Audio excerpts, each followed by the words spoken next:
this is the comment coming from the United Nations official. Presidential poll reveal Nigeria 40 lines. UN official.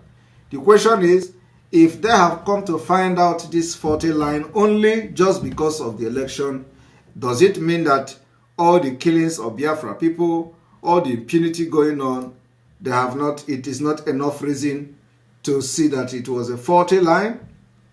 Does it mean that the UN don't know that the Nigerian military are recruiting Boko Haram and they are deploying them to Biafra land to kill people? Do they not know that the government as it is today have Fulanized and Islamized Nigeria to the extent that all the important positions has been taken over by the Muslims? Isn't this enough 40 line? Is it only when election failed they will now understand that Nigeria, there is a 40 line in Nigeria?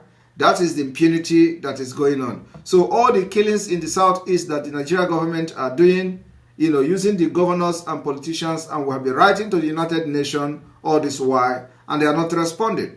Does it mean that that is not enough reason to see the 40 lines in Nigeria? Why is it only in election that probably have their interest is when they are going to say they have seen the 40 lines? So the United Nations, these are the questions that we are posing to them today. The United Nations on Wednesday said the presidential election held on February 25th revealed the sharp ethnic, religious, and demographic fault lines in Nigeria.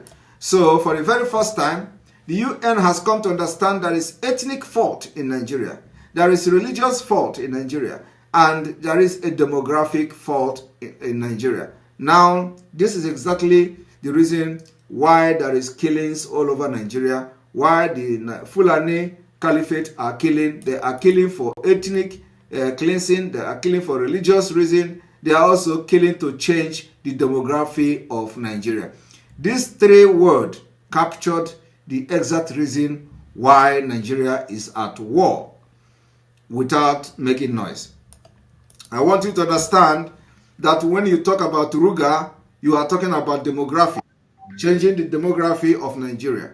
When you talk about the invasion of Fulanis, it also has to do with the demographic of Nigeria.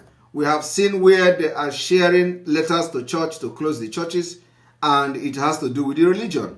We have seen where they go and start ransacking villages. The military are helping them to kill people in the villages and render them homeless. It has to do with the ethnic cleansing. So this whole three major word that describe the reason why we are fighting for Biafra today, the UN captured them, even though the statement is not very broad, but they have captured this particular three phrases that we can elaborate, to suit whatever that is happening today in Nigeria against indigenous people.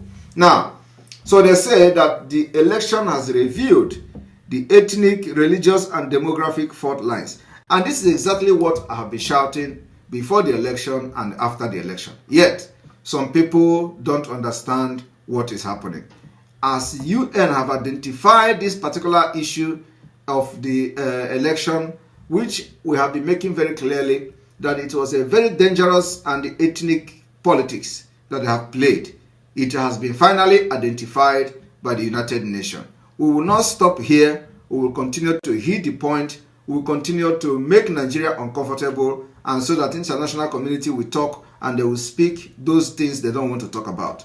So we have been able to make this, go to the international level, that the election itself, remember that we have been the only group that was hammering on the issue of the outcome of the election.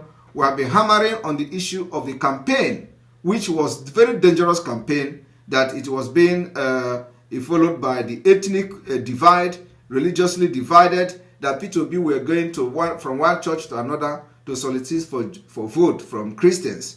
And then also the demographic fault, So I want everybody to understand that when we talk, you have to listen. If you listen to us, you will know that this Biafra will come sooner than we expect. So despite the signing of peace accord by candidates and their political parties, I want you to understand that the UN also is playing ostrich here. They are, behaving as if they don't know what is going on. Because if they know, if they have been able to identify this particular ethnic, religion, and demographic fault line, why do they think that signing peace accord has to do with this solving the fault that I have found here? This particular ethnic, religion, and demography is not about the personal interest of the candidates that are running for the election. It has to do with a systematic mechanism that was designed to conquer Nigeria and turn it into the Islamic State. So it has nothing to do with the candidate